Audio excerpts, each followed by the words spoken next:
Hey, let's get to our panel. Eamonn, Fitzpatrick and David Gazzard. Gents, great to see you. I'm in the seat of Bass. As you both know, Bass and the neighbouring seat of Braddon in northern Tasmania, they've flipped between the major parties over the years. David Gazzard, Bridget Archer has been somewhat of an independent Liberal, you know, a maverick to an extent, almost a bit like Jackie Lambie, but remaining inside the tent of the Liberal Party.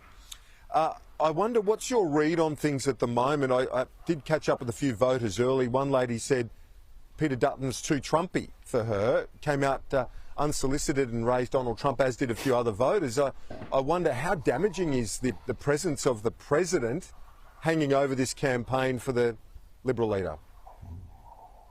Well, there's no doubt it's having an effect. I would, put the view that we're in for a period of prolonged economic insecurity. And while I noted the views of the young girls down on the pier that you talked to, I would have asked them the question, who's going to be better long term to manage the interests of Tasmania and the national economy more generally, in the wake of what looks like very, very choppy international economic waters over the foreseeable future. We've got the decline in the Chinese economy. You've got vast instability coming out of the US, and you really only have one choice if you're a voter in Bass, where the incumbent candidate has been independent because she stood up for the views of Tasmanians. But there's really only one choice on who's able to better manage the economy overall. Eamonn, she's going to be tough to beat, Bridget Archer for Labor. As I said, she has been fiercely independent, although still within the Liberal Party. People in this part of Tasmania, they want that independence. They want to see someone going to bat for them. They do value that. I do note, as Gazzard mentioned there, those young women who we spoke to here on the banks of the Tamar River, they were basically repeating word for word some of the Labor advertising, whether it be via TikTok or Instagram or where they've picked it up. Whenever you hear the voters, and you know this as does Gaz, when voters start repeating the ads, it's quite compelling, and that's what Labor's been saying. He'll cut, you'll pay. That's right, Kieran. And, because people know it's true, because Dutton's the one who said you judge someone's future performance on their past. You look at that guy's record, whether he was health minister and all the senior jobs he's had in previous coalition governments. And now we're talking about global instability, trade tariffs. The last time we had a trade dispute with anyone, it was the coalition who brought that on, by the way.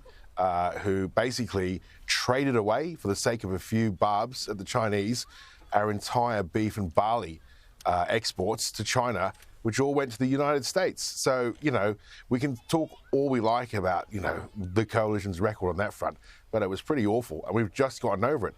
That brings us to Indonesia, which is another absolutely shocking play by Peter Dutton. Diplomacy is everything. At a time where there is global instability, diplomacy is everything. This bloke has jumped the gun. He has basically put words into the mouth of the president. Eamonn, let me just pick you up on that. A very friendly country. I want to ask you about this. Yeah.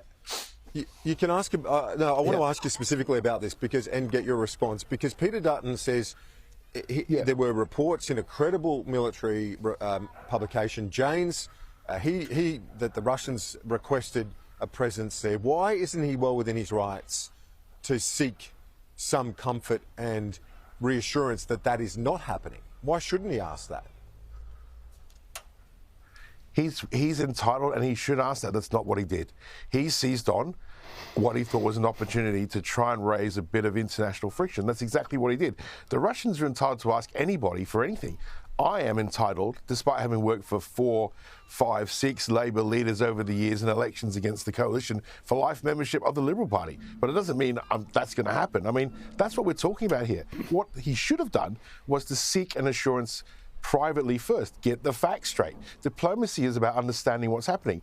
If he had looked at this issue first before shooting his mouth off, he would have also known that the Russians actually issued a statement a year or year and a half ago claiming that they were selling arms to the Indonesians when there was no such agreement. So it's not the first time it's happened. If he had sort of checked it out first, he would have known that this would have been unlikely to be granted, because the region we're talking about is very, very close to a big mining centre that is co-owned by the United States, one of the world's biggest deposits of copper and of nickel and other things, and gold. So, you know, this is unlikely to have been requested. The point is, if you're an experienced international leader, you know the difference between how to raise something and what to raise and when. And that's not what's happened here. He's escalated something and put it in the public eye for a political purpose, to try and make his opponent look weak.